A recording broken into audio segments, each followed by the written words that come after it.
final phase 57 Lok Sabha సెగ్మెంట్లకు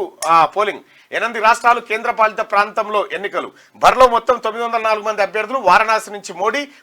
మండి నుంచి కంగనా పోటీ చేస్తామన్నారట ఇక రేపే ఫైనల్ పోలింగ్ రేపు లాస్ట్ ఫేజ్ ఎలక్షన్ మొత్తానికి పార్లమెంట్ ఎన్నికలకు సమాప్తం ఇక ఈ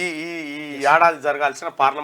పార్లమెంట్ ఎన్నికలు సమాప్తం కాబోతా రేపు అంటే 1 తారీఖు రోజు ఎన్నికలు అయితే 4 తారీఖు రోజు కౌంటింగ్ జరగబోతా ఉంది అయితే దీంట్లో రేపే ఫైనల్ ఫేజ్ అంటే ఇక దీంట్లో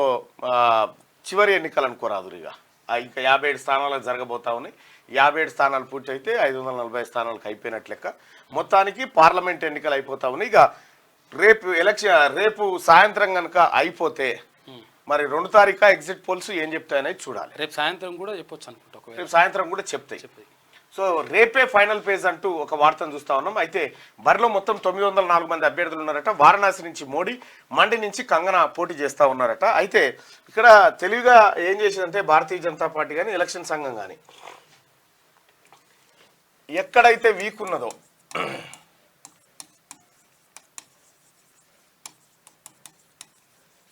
అక్కడ చివర్లో ఎన్నికలు తీసుకొచ్చారు ఎక్కడ వీక్ ఉంటే అక్కడ చివర్లో ఎన్నికలు ఈ ప్రభావం వాళ్ళ మీద పడుతుంది ఎక్కడైతే వీక్ ఉందో అక్కడ చివర్లో ఎన్నికలు తీసుకొచ్చారు ఎక్కడ బలంగా ఉందో అక్కడ ముందుగా తీసుకొచ్చే ప్రయత్నం చేశారు అన్నట్టు ఈ వేవ్ అంతా అక్కడ వెళ్ళిపోవాలని